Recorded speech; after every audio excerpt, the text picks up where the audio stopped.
Babies really, really early. You know, it's just a whirlwind at first to get a grasp of, as far as all the things that are going on, and everything's just in a constant state of flux.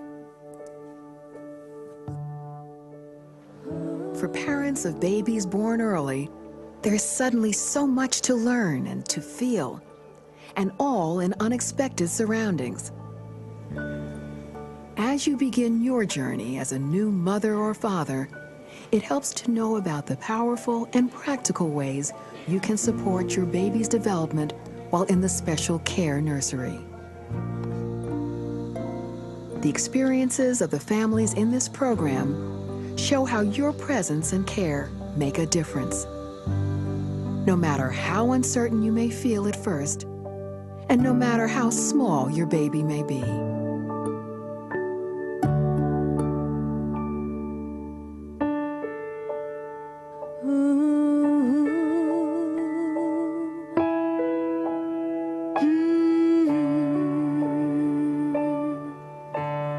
I never cried so much in all my life. I mean, it was a difficult situation for me in my life, but we have a lot of family and a lot of support, and that's got us to where we are today. 3 pounds, which is a long way from 1 pound, 2 ounces.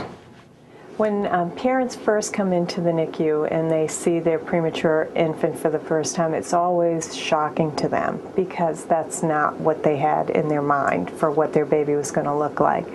And then top it off with all this technology on top of it and all these beeping alarms all over the place. It's really, and the activity around them, it's really hard for them. So the first thing that I would want them to know, they already know it, but I want to reinforce it, that their baby is special. Their baby is special to them, and their baby is special to us. In the special care nursery, there are so many new faces to get to know, and complicated medical terms and technology. No wonder most parents feel a wide range of emotions. I came down by myself when Tanya was in recovery, and you know, my first feelings were of abject terror. She was tiny the first time I came down, and I mean, we have pictures, and it's like I didn't even know how to pick her up.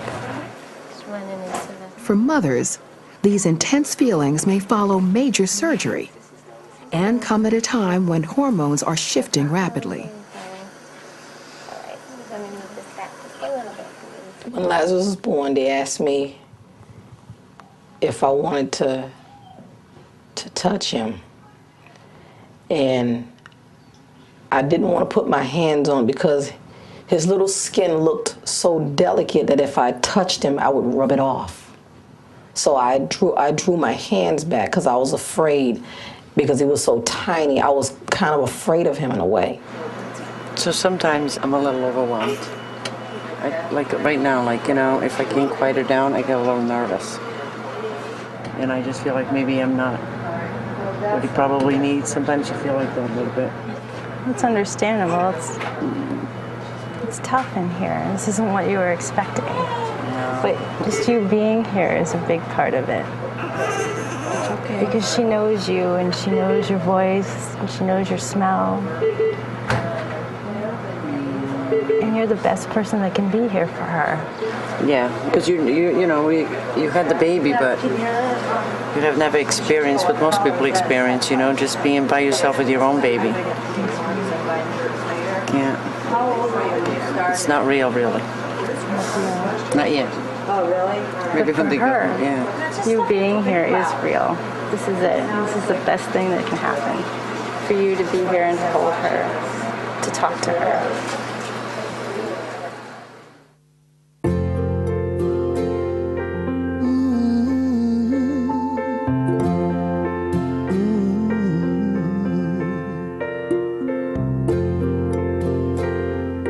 When I walked into the NICU with all the equipment, it was hard to know that I was as important as those machines to my baby's well-being. When we think that it's not much that we can do as parents, it is a lot that we do. But we're just not aware of it at that given moment because we're so overwhelmed by the whole situation. Just knowing when he had his heel pricked to take some blood, that I could reach in and let him grab my finger, and he would know, okay, there's somebody here who loves me, who's going to help me get through this. This became really important for me, so that he had some sort of constant in his life. Parents are the biggest asset that a nursery has, are the most important component of the baby's overall well-being. They'll always have a much deeper, more unconditional understanding of the baby than anyone else will.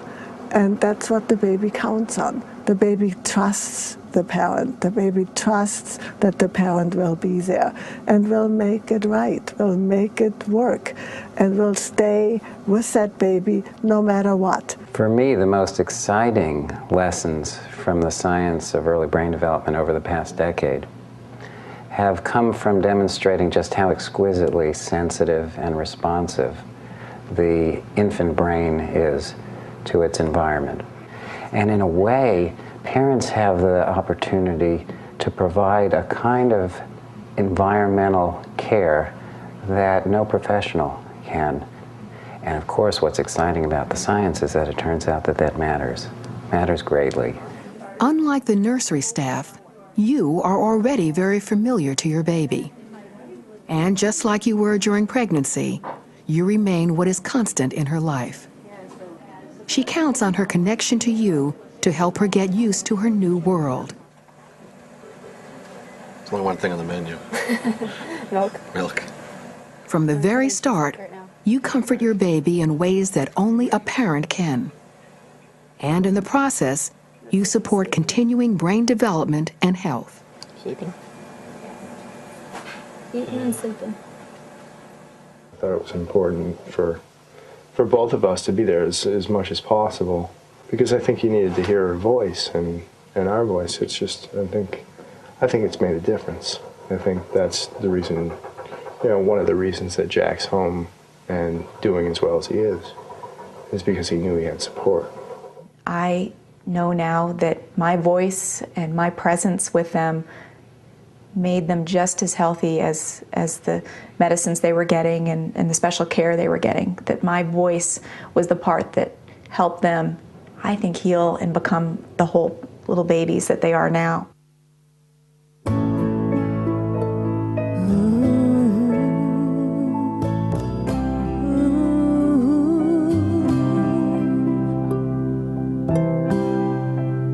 So it was overwhelming to me to think about my son and his brain not being fully developed when he's born. Because in utero, he's in his nice waterbed, it's quiet, he hears muffled noises, but it's a very calm, quiet environment with not a lot going on except needing to grow and develop.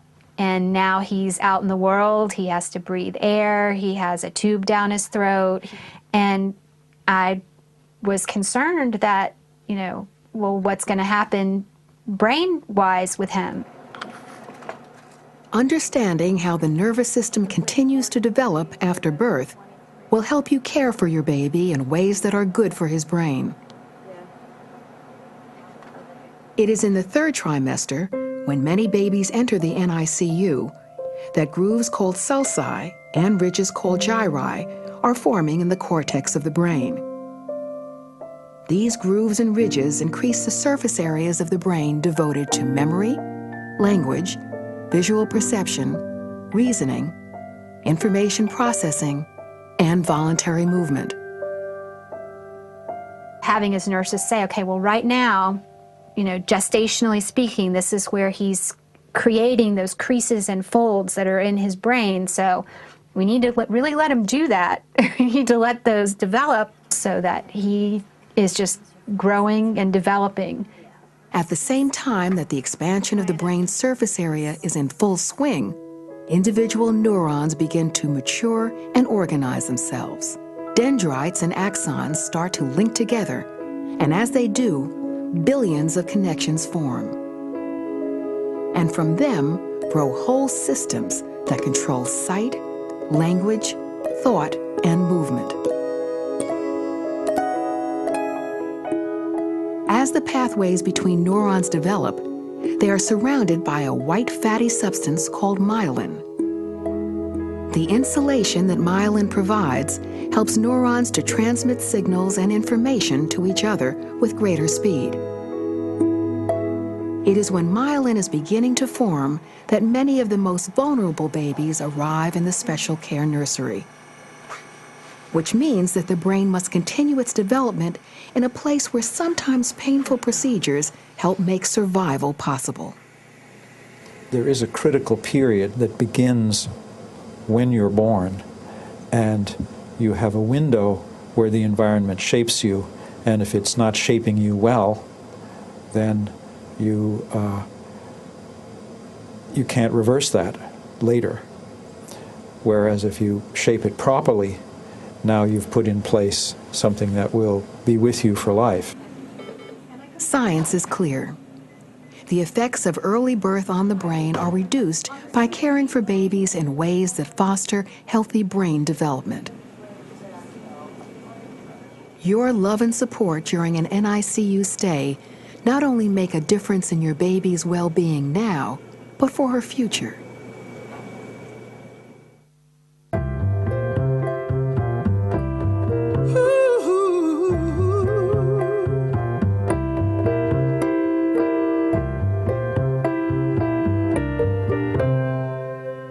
One of the amazing things about having a premature baby is that you really are getting to see and experience what should be happening in utero happen in front of you. You can talk to your children, touch them. They recognize your voice, they recognize your scent. Oh, when I realized Lazarus had a personality, I never forget it. The nurse, he was laying on his side, and she turned him on his stomach. And I watched him. He fidgeted around, and all of a sudden he just got upset and he did a complete push-up. She said, did you see that? I said, did you see that? And I'm looking at him, I said, no, he's not even, he's only a week old. You will soon see that your early-born baby is capable in many ways. He has reflexes like sucking, which he uses to comfort himself. And even now, he is able to shield himself from some of the stimulation that surrounds him. And no matter how small your baby is, he knows you and how important you are to him. You like that, huh? Mm-hmm. I think she recognizes my voice. I'd like to think so. Oh, absolutely, absolutely. You can tell she's alerting, she's opening her eyes. Hey, Madison. When you call her name, she really tries to look for you.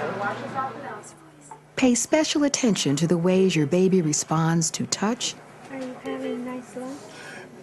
You're looking all over the place now. To your voice. Turning, looking, relaxing her body's muscle tone. Silly girl.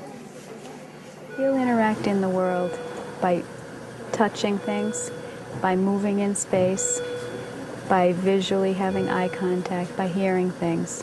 And if you're in here like doing all of them at once, that's probably too much. And so if he blinks away, just sort of wait, and then he'll come back when he feels like it's safe. And certainly the darker and the quieter. And if he can hear like a heartbeat out in kangaroo care on somebody's chest, that's even better. Watching your baby closely, you will see her use her particular abilities to feel more comfortable.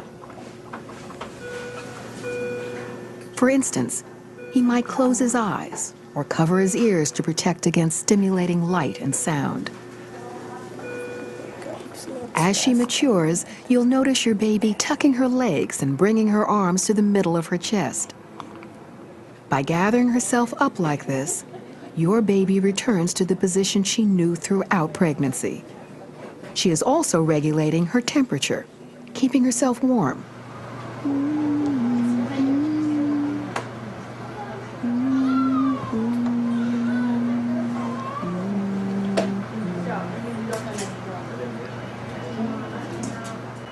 So funny, she recognizes my humming. I always hum that to her. She knows. She's like, she knows you, Phil. She knows your voice, your heartbeat. your smell, the way you move.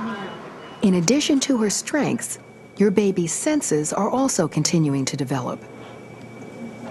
And she's a really, really sensitive sense of smell, and so it's nice for her to be able to smell you and get to know you this way. Because the senses of taste and smell are the first to develop, you may notice your baby being drawn to the odor of your skin or mother's breast milk.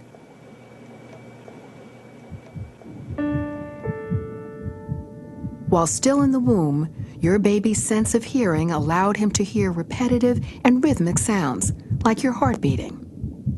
He also heard your voice, although it was muffled by amniotic fluid.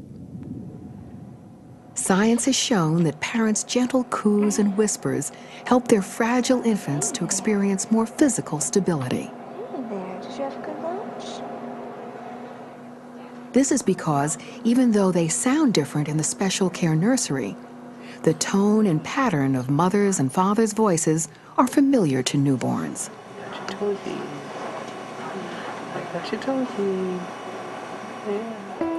Your baby's sense of touch is already one of the important ways he experiences his world. Your finger to grasp, your firm and gentle containment will reassure him. Can you turn that light off? She's like... Are you looking at me? Can you see me? While a fetus has many sensory experiences in the womb, vision is not one of them. As with full-term infants, your early-born baby's sight is the last of her senses to develop. Preterm infants are very sensitive to light, and so it is important to protect your baby from direct light and to keep her overall environment comfortably dark. Trying to sleep regardless of all the stimulation in the room. Okay, let's see if we can create something to sort of break up some of the light here. You know what they use sometimes? I use this stuff that they put underneath, and you make it like a little... Like a little tent? We could do both. Let's do both. Can you see her? As your baby grows in the nursery, as he begins to settle in and then explore his new world, you will be amazed by the ways he reveals his developing senses.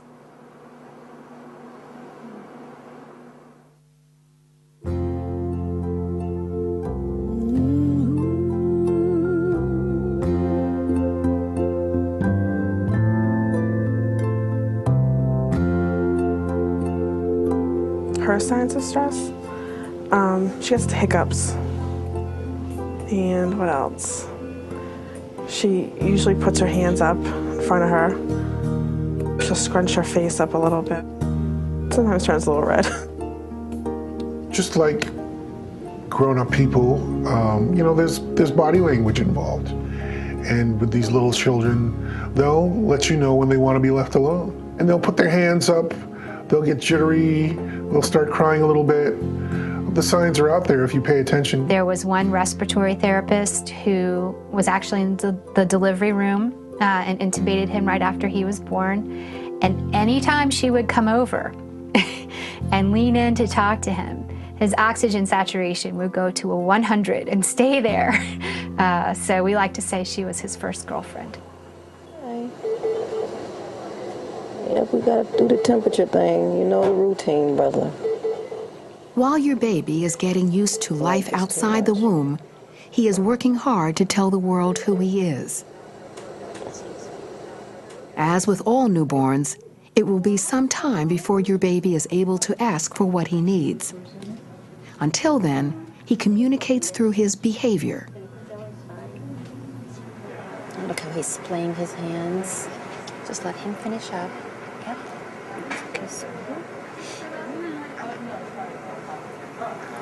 Do it on his own time. It takes a little while to learn how your baby tells you what he feels and needs. But as it happens in every new relationship, you and your baby will be discovering each other day by day. Oh, he is so handsome. Look at him. All you gotta do is wait for this stuff to get off you now, buddy. Then you can come right on home and get up on me and fall to sleep.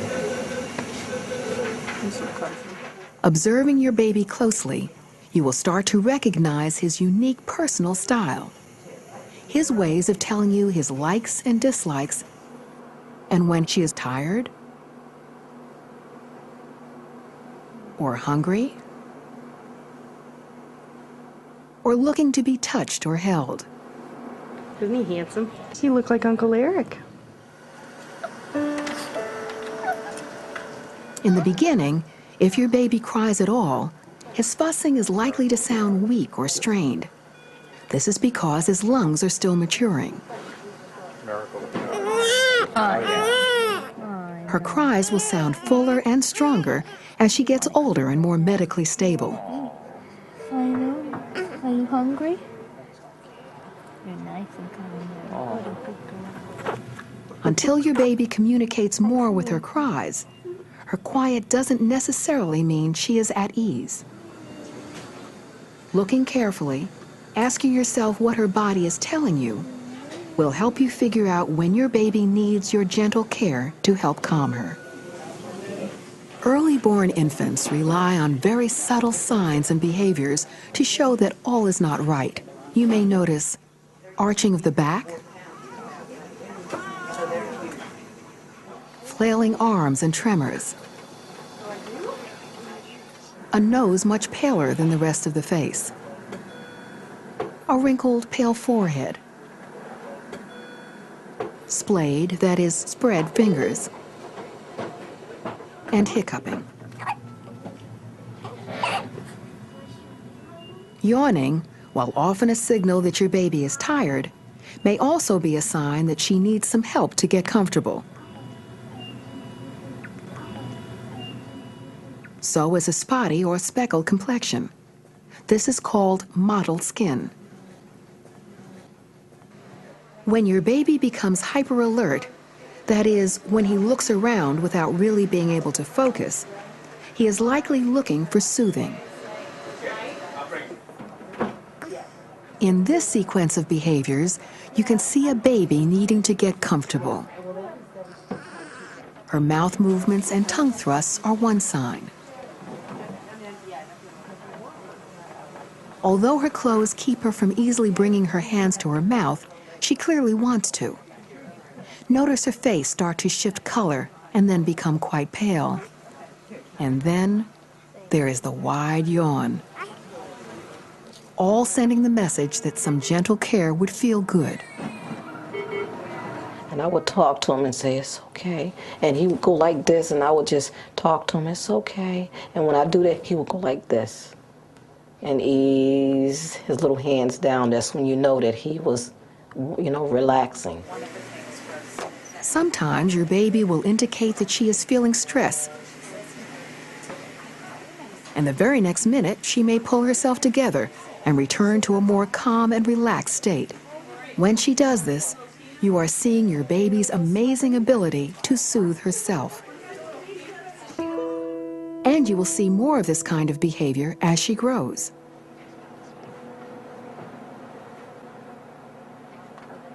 A baby's self-soothing behaviors include bringing his hands or arms together at his chest, lifting his hands to his mouth or face, looking away or closing her eyes to shut out something stimulating, sucking on a finger, hand, or pacifier, bracing one foot against the other, or tucking her legs in close to her body. Just like the behaviors your baby uses to show stress, these signs of well-being communicate a message to you, and they are cues to use in your care. Early on, the behavior you are likely to see most is sleep. And this is a good thing, because it is while she is asleep that your baby's brain does the most growing. Most of the body's brain growth and most of the healing of any injuries occurs during sleep. So that we need to foster sleep as carefully as we look at a baby's nutrition or oxygen delivery or any of the other things that we're used to monitoring very closely.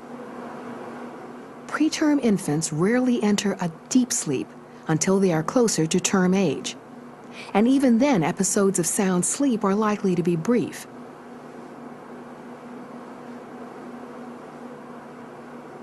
But in light or REM sleep, when your baby's eyes are moving under closed lids, the brain is building foundations for further sensory development and later learning and memory.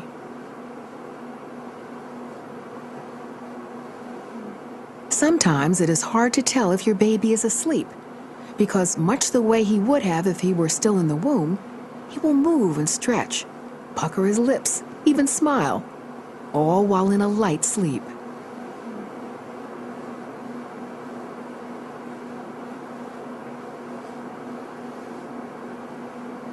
And don't be surprised if your baby shifts into a more wakeful state momentarily. This doesn't mean, though, it is time for interaction. Often, a baby will be able to return to REM sleep, perhaps with some gentle containment from hand cradling or with some sucking to self-soothe. If you find yourself wondering why your baby sleeps so much of the time, it is good to remember that full-term infants also spend most of their day asleep. And in many ways, your sleeping baby is behaving the way she would have if she were still in the womb. She needs her sleep time for brain development. When she first wakes up, she doesn't really, wake up for it. She just like... Then she opens both. Gradually, as his brain matures and your baby adapts to life outside the womb, you may notice moments of quiet, alert wakefulness when your baby's eyes appear bright and shiny, with his body staying still and relaxed. Over the first days and weeks in the nursery, as you watch your baby express himself through his unique patterns of behavior, you will discover the best ways to support him as he heals and grows. So what kinds of things have you found have calmed her down if she is distressed? So if you just put your hand on her feet and you kind of do that to make her feel like, she has some sort of support, she comes down with that. Yeah. Because a lot of times when babies are so tiny, they're looking for boundaries, often kick their legs to look for. They want to find out where they are in space because they're just not, it's a new feeling for them. So the way you're holding her now is it's so great because it lets her know that she has boundaries, that you're here.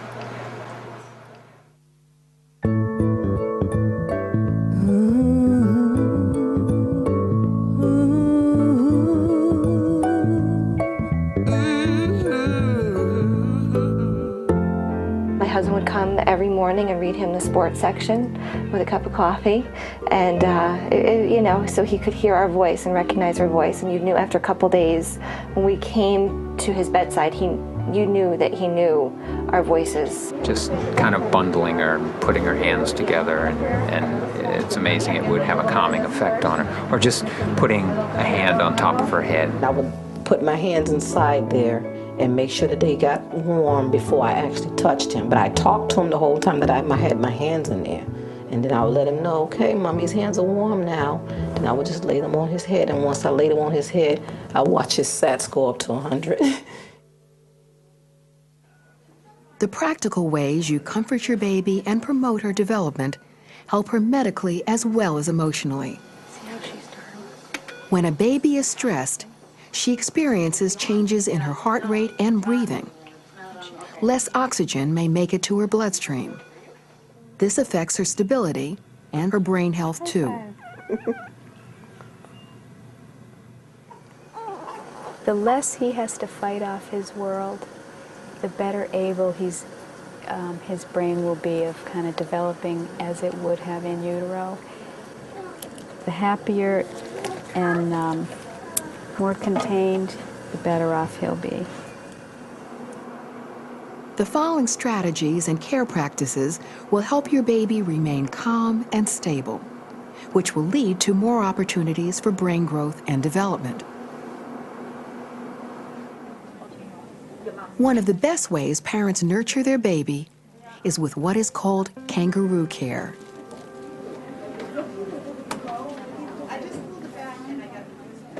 Much like a baby kangaroo who slips into his mother's warm pouch, your early-born baby comes to rest skin to skin on your chest.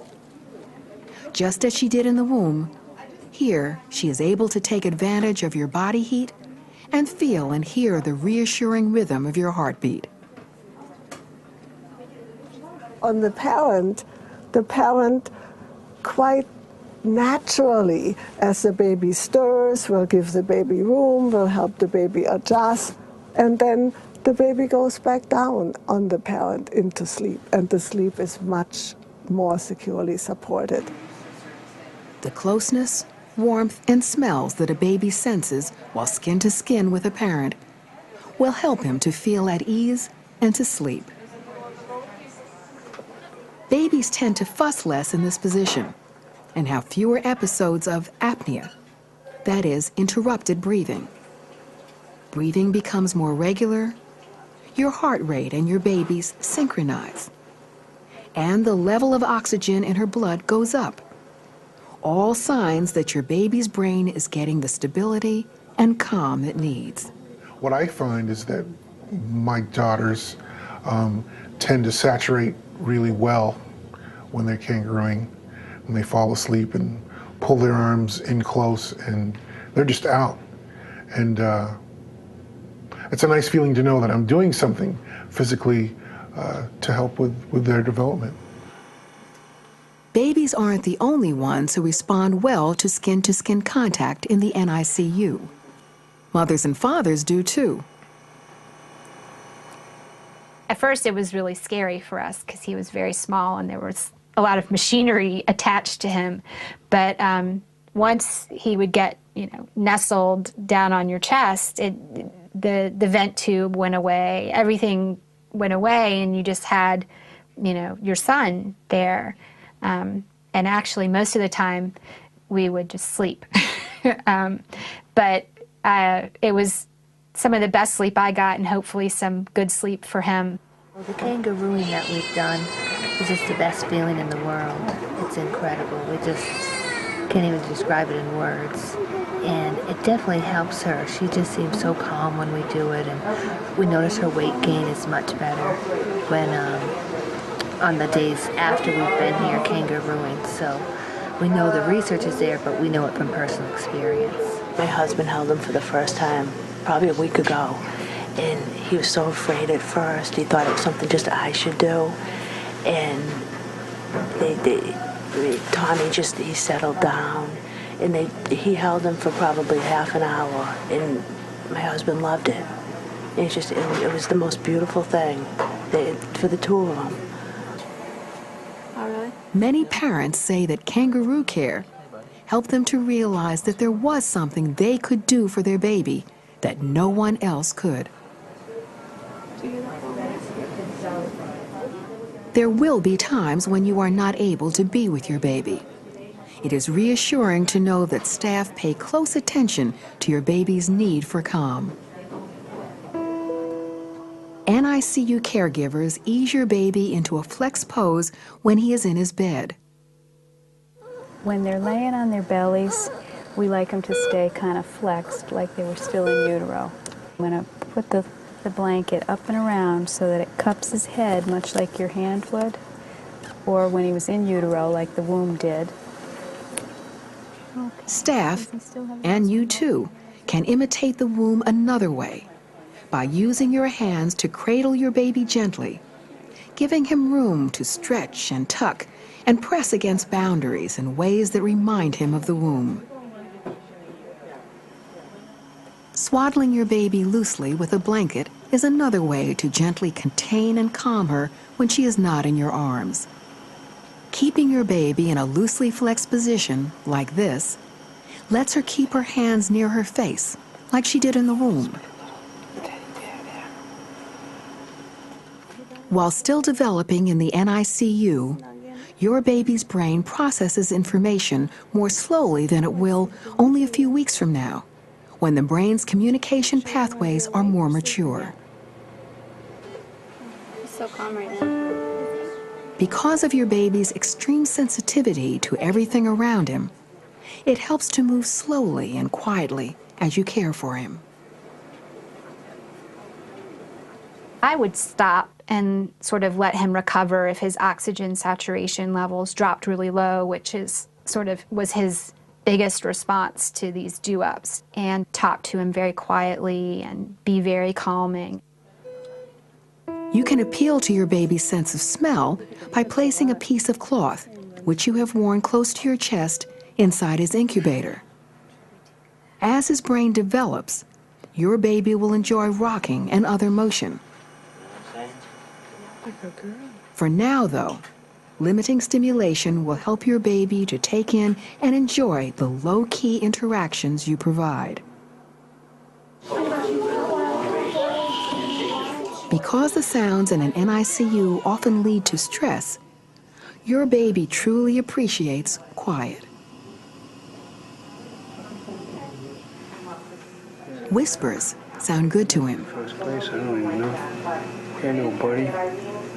How you doing this morning? How you doing? Opening and closing the portholes of her incubator very slowly and quietly helps your baby avoid the startle that can come with sudden and unexpected sounds.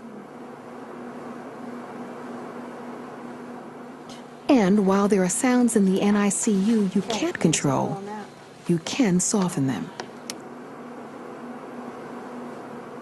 Having your baby wear a hat helps to keep out loudness.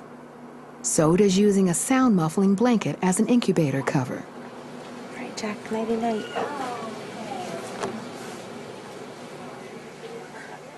Keeping light indirect and levels low make it possible for your developing baby to sleep well, and when she is alert, to open her eyes to the world.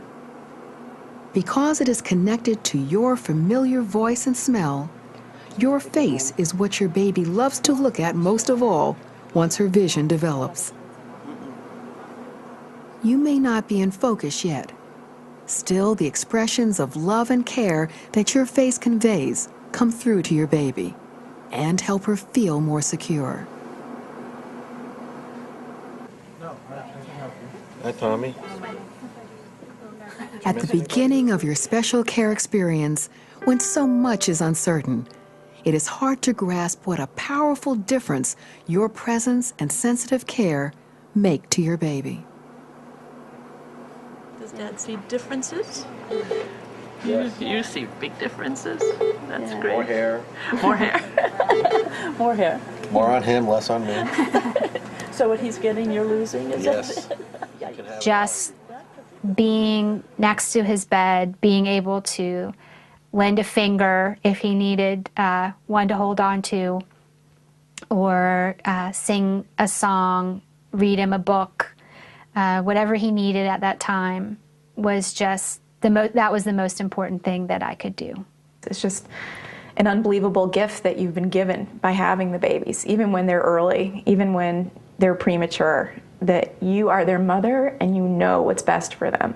And you will give them what they need, even if it's just your heart and you're in their presence. It's the thing that will sustain them forever.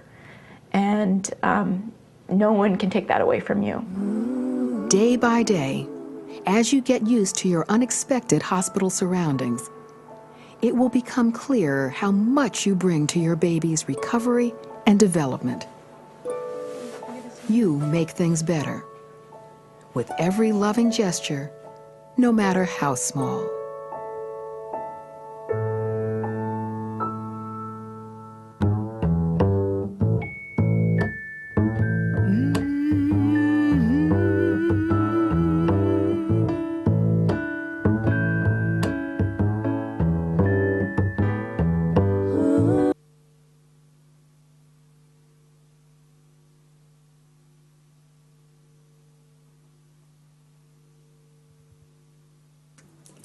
So, going to the end of this wonderful IPOKRaTES, I would say, Slides. We were told that already next week they will be on the website, right? The one where you did register, so everything will be there. Not talking about organization, but talking about IPOKRaTES format, faculty, and program. For us from Torino, it has been even better than we hoped, than we thought. And also your evaluation form are going in that direction, and we thank you for that. So now, for the Italian audience, just remind to fill in the form for credits and just drop it at the desk.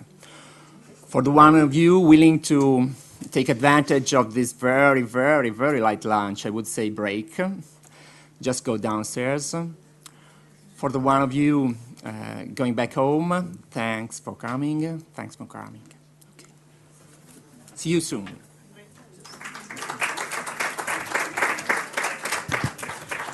I just wanted to say thank you to everybody for listening to me. I was initially going to give another talk, so I didn't thank you after my previous one. And I also wanted to thank very much the organizing for inviting me and for all the hospitality that we had over the last couple of days. Thank you very much indeed.